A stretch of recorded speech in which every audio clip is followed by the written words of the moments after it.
Senhor Jesus, meus irmãos, tudo bem com vocês? Sejam bem-vindos a mais uma aula, mais uma escola bíblica aqui. Hoje é o dia 2 de maio de 2020. Graças a Deus, o Senhor nos sustentou. Chegamos aí em mais uma aula. Agradeço a presença dos irmãos. Continue conosco, aprendendo mais de Deus. Nós juntos aí vamos aprendendo juntos da palavra de Deus. Só para recapitular, basicamente o que a gente tem aprendido.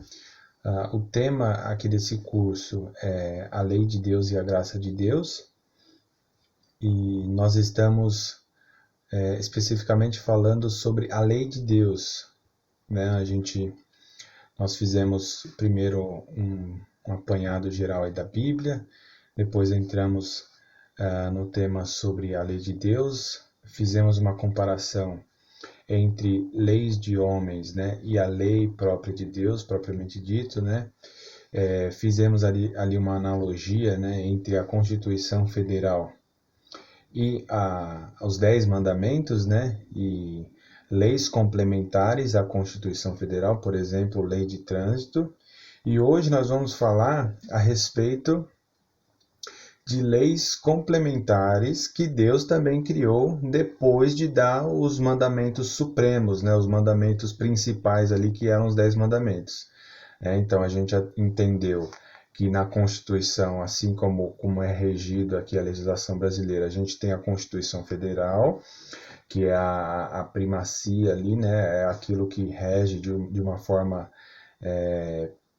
prioritária, né, ela tem poder prioritário, tudo tem que convergir para atender os requisitos da Constituição Federal, e ela tem leis complementares que sustentam aí o requisito principal da Constituição Federal. Então, de novo, né, vamos falar aí, a Constituição Federal, ela fala que todo mundo tem direito à vida, todo mundo tem direito à segurança, e aí, para atender isso, por exemplo, no trânsito, existe a lei de trânsito que rege lá toda a segurança, né? Ela elabora leis, né? Aquele departamento ali da segurança de trânsito, ela elabora leis a fim de proteger a saúde, proteger a vida, proteger a segurança de todos os usuários aí das vias no Brasil, né?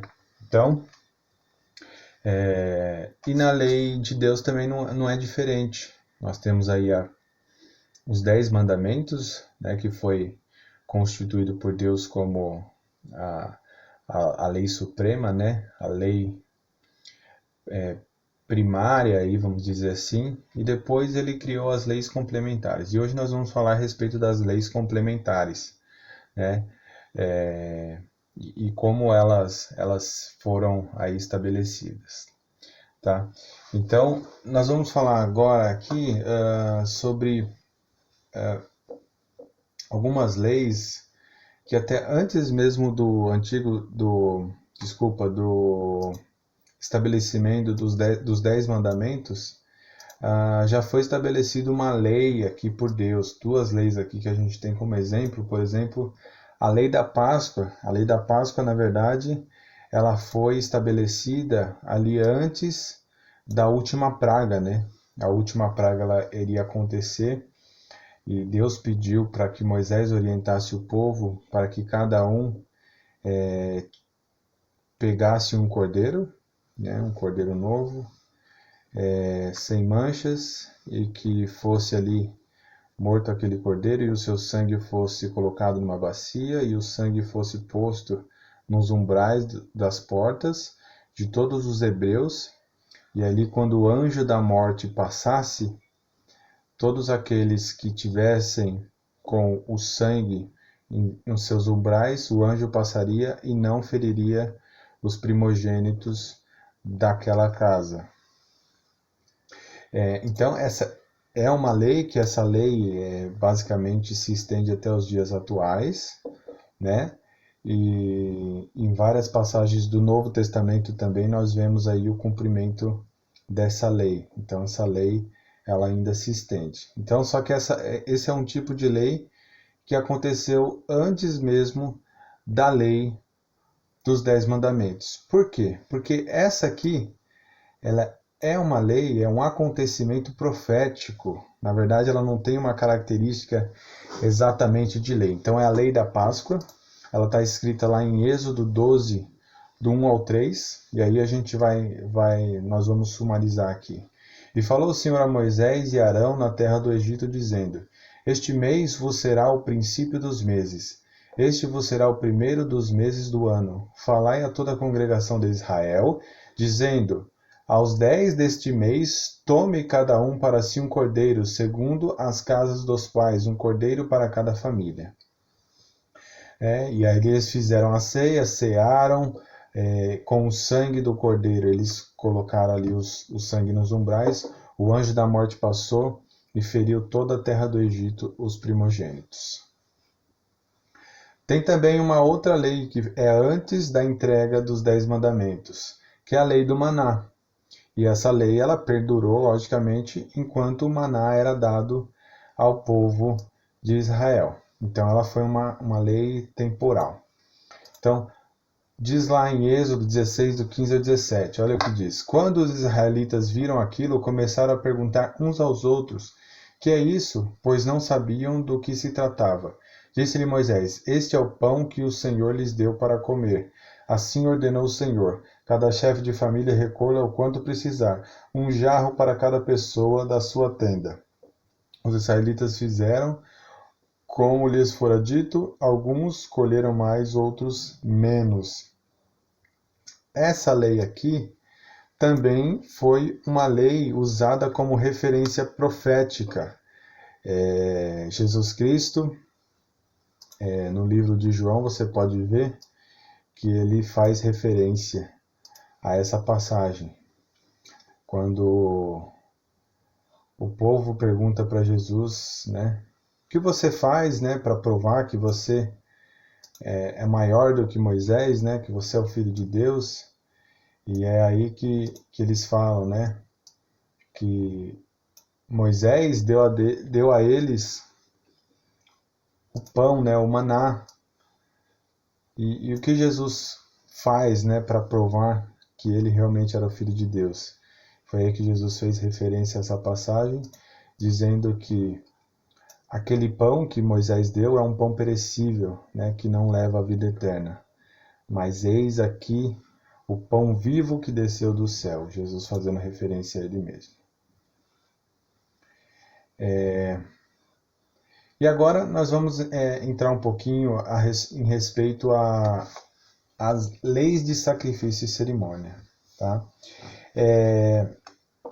Essas leis de sacrifício e cerimônia, é importante frisar, meus irmãos, o seguinte: Deus ele deu a lei para Moisés. Né? A lei ela veio com o intuito daquilo que a gente comentou. Né?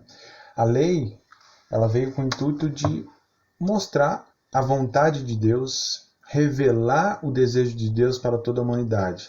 Qual que é a perfeita vontade de Deus e o que os homens deveriam fazer e o que eles não deveriam fazer. Né? Se o homem conseguisse seguir à risca o que estava escrito lá nos 10 mandamentos, se fosse cumprido aquilo que estava escrito nos 10 mandamentos, não seria necessário leis de sacrifício e cerimônia, que são as leis que nós vamos ler daqui a pouco. Então, o que a gente consegue compreender dessa passagem? O que a gente consegue extrair disso, né? Então, Deus, ele, mais uma vez, reafirma o seu plano perfeito. Então, quando ele entrega a Moisés os 10 mandamentos e pede a Moisés que fale ao povo que cumpra os 10 mandamentos, Deus já sabia que o povo não seria capaz de cumprir os 10 mandamentos. Então, isso reforça o nosso entendimento de que Deus ele deu a sua lei, ele revelou a sua lei para mostrar que o homem é pecador. Ele deu a lei para provar para o homem que ele é pecador. Ele deu a lei, o homem começou, foi tentando cumprir a lei, foi tentando cumprir lá os 10 mandamentos sem errar, mas percebeu que não consegue, que não conseguiu. E por isso que Deus, já na sequência, não demorou muito, ele já deu o quê? As leis complementares, as leis do sacrifício. Por exemplo, se alguém pecasse, teria lá uma lei de sacrifício, que esse sacrifício temporariamente iria encobrir, né, o pecado daquele que pecou.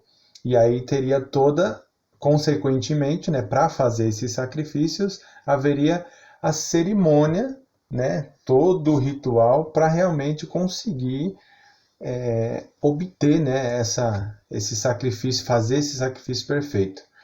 E aí teria leis para quem não faz sacrifício perfeito, enfim, foi surgindo várias leis subsequentes em virtude de uma lei principal que não foi cumprida. Né? Então vamos lá. Leis de sacrifício e cerimônia, é o que está escrito aqui. Ó.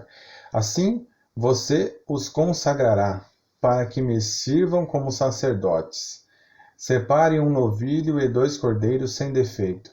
Com a melhor farinha de trigo, sem fermento, faça pães e bolos amassados com azeite e pães finos untados com azeite.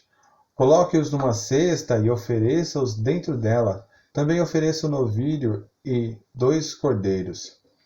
Depois, traga Arão e seus filhos à entrada da tenda do encontro e mande-os se lavar. Pegue as vestes e vista Arão com a túnica e o peitoral. Prenda o colete sacerdotal sobre ele com o cinturão. Ponha-lhe o turbante na cabeça e prenda a coroa sagrada ao turbante. Unja-o com o óleo da unção, derramando-o sobre a cabeça de Arão. Traga os filhos dele, vista a cada um com uma túnica e um gorro na cabeça. Ponha também os cinturões em Arão e em seus filhos. O sacerdócio lhes pertence como ordenança perpétua. Assim você dedicará Arão e seus filhos. Traga o novilho para a frente da tenda do encontro. Arão e seus filhos colocarão as mãos sobre a cabeça do novilho. E você o sacrificará na presença do Senhor defronte da tenda do encontro.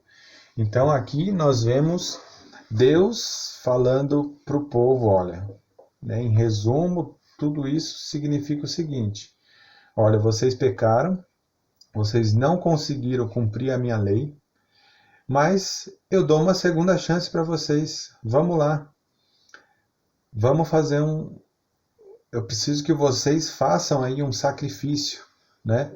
Então, isso servia, mas na verdade uma preparação para aquilo que estava por vir, do plano perfeito de Deus, do plano de salvação de Deus, do plano da graça de Deus. Então, tudo isso foi realmente uma demonstração de que Deus queria mostrar para a humanidade a sua incapacidade de por si só se salvar. E aí nós tivemos várias outras leis, várias leis complementares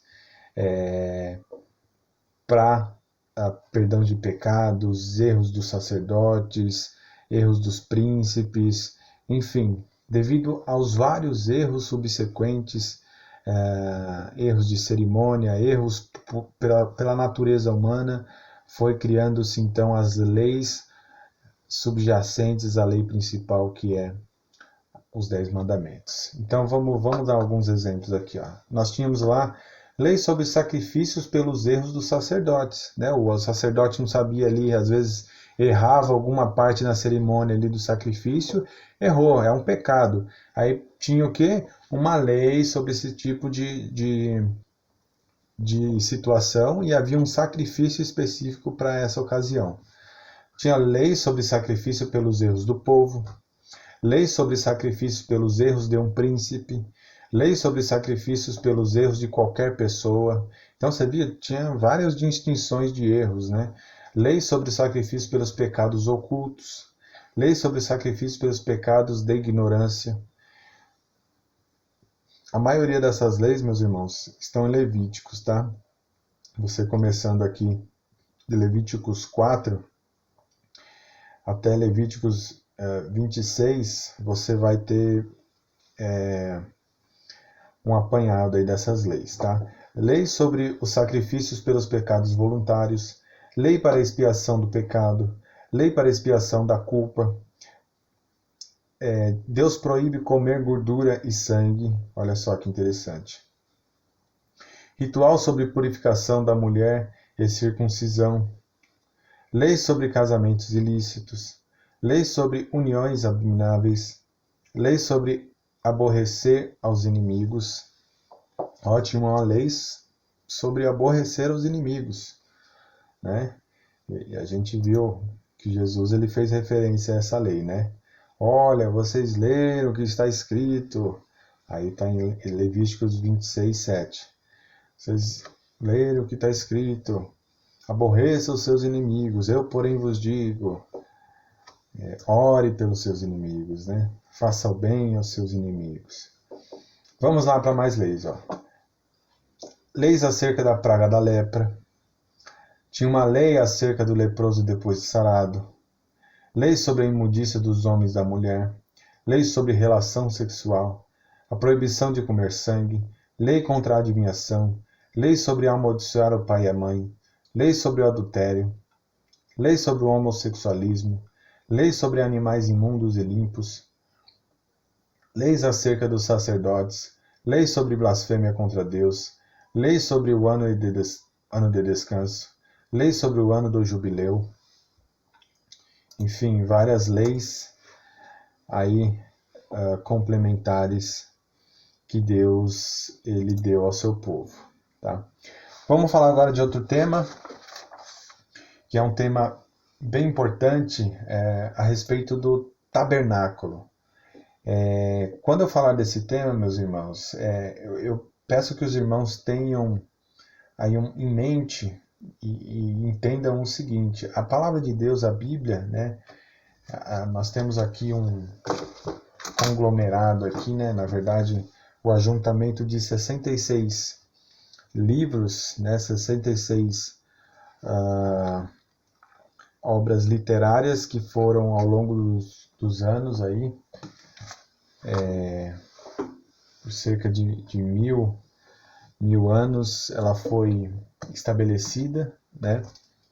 1100 anos praticamente, e ela é uma revelação tão profunda, meus irmãos, que hoje, quando nós temos essa edição completa, diferentemente de Moisés, lá quando ele começou a escrever a Bíblia, né, ele não tinha uma dimensão tão grande de como seria, né, ao decorrer da história, o desenrolar aí da elaboração dessa coletânea, né? Então, nós percebemos na Bíblia que existe sempre o que a gente chama de paralelo, né?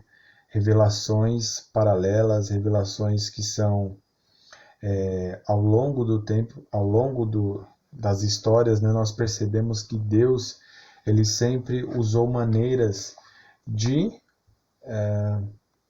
fazer com que o povo enxergue como vai acontecer no futuro, né? E através de simbolismos, Deus usou bastante o simbolismo no Antigo Testamento, e fatos marcantes. Então, dessas duas maneiras, a gente vê também profecias se cumprindo, através de simbolismo e através de acontecimentos marcantes. Tá? Vamos dar um exemplo: simbolismo. O tabernáculo, que nós vamos ler agora, é uma forma de profecia através de simbolismo. Ela estava